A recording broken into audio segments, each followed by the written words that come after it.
if you're keeping track, we're up to session 20. We are following up on the Norcal 40B build. We have built the receiver. We have now also built the transmit mixer. And you can see here, we'll zoom in and you can see all this stuff. So you can take a look first here. This is the close-up zoom view. The transmit mixer is the NE602 or SA602 or SA612, whatever you have. Either surface mount or 8-pin dip. And it is U4. It's surrounded by a few parts. There's a 4.9 megahertz crystal to make the transmit mixer oscillate. So we mix the VFO signal coming in with 4.9 megahertz. And if you add those two up, you get 7. That's what we hope to have come out of this.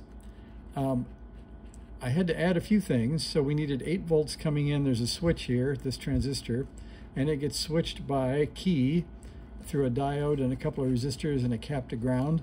So I built that section. I then also had to go over here and put J3 in because you need a key jack, and there's I guess an RF bypass, and then a resistor, this 100 ohm that goes up to key. So we don't need any of the stuff that feeds the output section yet. We only need just the key line up to the transmit mixer. So now we have, I think, enough parts. And then one more addition here would be on the input to the antenna. We have a transmit mute. So I found the 2N 3904 NPN transistor and put that in with this cap and resistor, and that goes off to the key line as well to shut this down when we're in transmit mode. So that's I know a little bit too zoomed in, but there you are. And then let's see, we think if I hook everything back up that it should at least receive again. So let's see if it does that. But before I do that, let me see, we'll flip the antenna to the K2, and I think again I've got nothing on the band except some noise. Could have sworn I heard a signal there.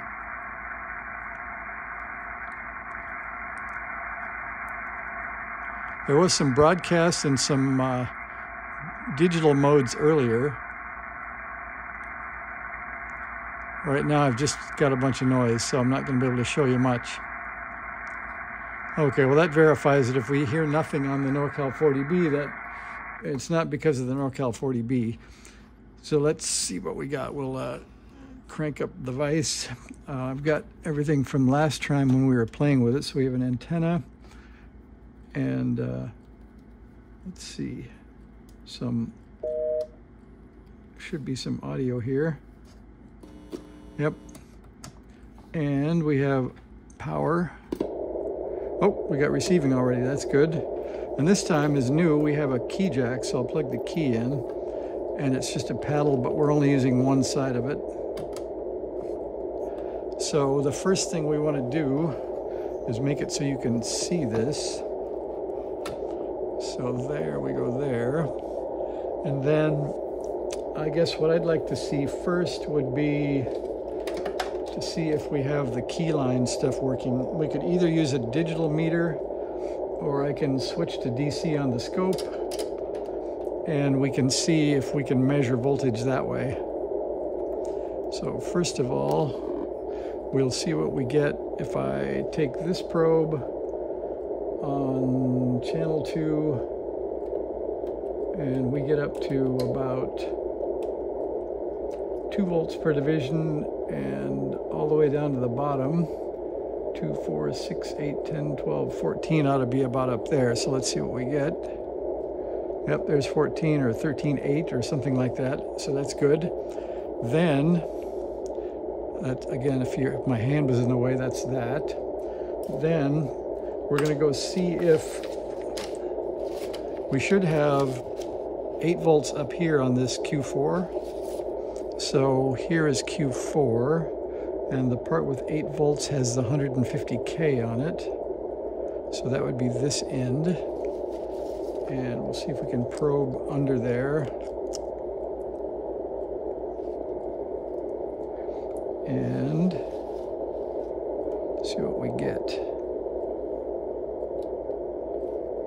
Okay, so that's the other end. So that's the 8 volts coming in there. And then the collector end is down here. This should get 8 volts when we push on the key, if things are going well. There we are. So transmit key is working. That's good. So that will turn on the transmit mixer. And then we can go to AC, and we can probe here on TP3. This should be the 4.9 megahertz transmit oscillator.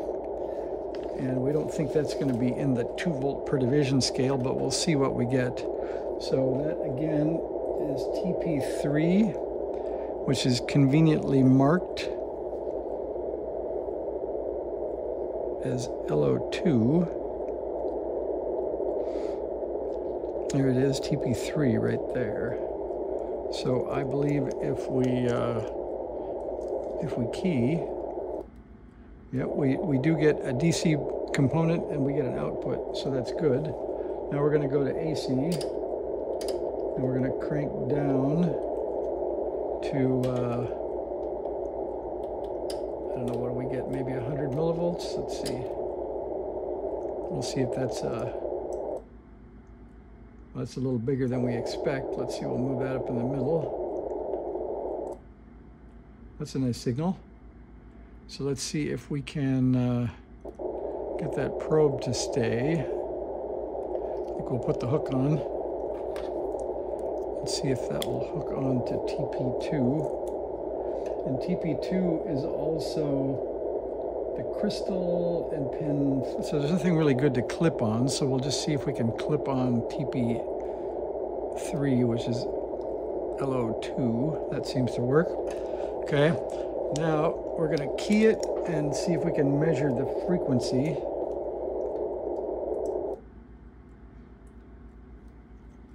And so we have these delta, so we'll drag this cursor here and we'll move it down a bit. Okay, so we'll take the cursor right to the peak, and then we'll take the delta over to the other one. And it looks like we get, if I fudge a little because I know where we're going, we get 4.91 megahertz. So that's the expected value. And if you're keeping score, we're on the 100 millivolt scale. 1, 2, 3, 4, 5, 6. We'll call that maybe 560 millivolts, something like that. So I think we'll get out the pencil for that one, and I'll write that on the schematic. So that was 560 millivolts at the right frequency. Then we can see if we have, we should anyway, have the VFO coming in. And the VFO is coming in here on TX VFO on C33. And this is a 5 picofarads, so it's not letting much through. So we'll go hopefully on the other side of C31. Hopefully there's a long enough lead to do that. And let's see. So C31 is coming in to our mixer right there. Must be here somewhere.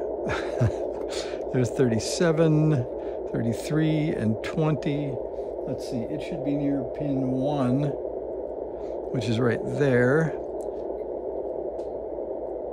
That's C37. Oh, here it is. It's running off way down here. So that's also showing that I couldn't find one of the 5 picofarads. So that is a 5 picofarad of a different form. So I'm going to go right down here and probe here. All right, well, there's our VFO. That's good news. And we can look at that the same way we did the other one. We'll need a full cycle. Then we'll get to the top of this one. And about there, I guess, I'm not sure where the VFO is setting right now, but it's about 2 megahertz like we expect. So if we add that 2 and the other 4.9, we should get something good out the other end of this mixer.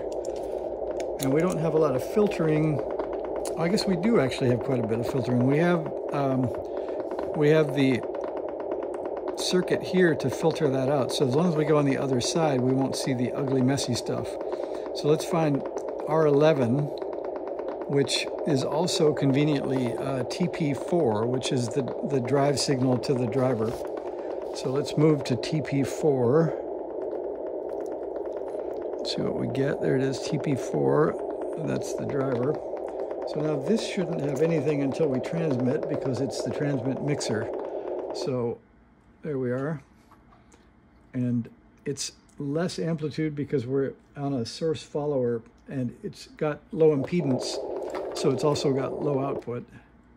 We want to take a low impedance source and grow it for our transmit chain. Okay, we're gonna go here. Let's see if we can get that in range. That should work. So we'll put that up around the top of there, and we'll take delta over to here. And look at that, you get something like 7 megahertz. So that means our mixer is being a transmit mixer, and we also have a drive signal coming out of TP4, which means we're now ready to go build the driver and the output transistor.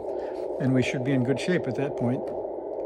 I think we'll almost have a transceiver. We'll address, there's a question coming up, or that came up in the comments about the fact that I didn't populate this resistor, and this resistor apparently is added for stability, but since we're only receiving right now, I haven't added it or worried about it. We'll take that up in another video, and I'll read the quote, but basically it lowers the Q of this inductor and apparently stops an oscillation. So we'll find that out. We'll leave it out and see if we can make it oscillate, and then we'll put it in and see if the oscillation goes away. So I think we'll call that session 20. I think I covered all the pieces, which would be the transmit switch. You'll need to have that built, and you need to have your key jack installed, and you need these two parts to get the transmit, the key line up to the transmit mixer to here. And you need to have the VFO running, and we need all these parts connected, which are up here in the top row. And I think you'll be caught up with me if you can get that much done. Leave a comment if you're building, or if you're watching, or if you're looking at a Norcal 40A or something similar, and let me know how it's going. So thanks for watching. See ya.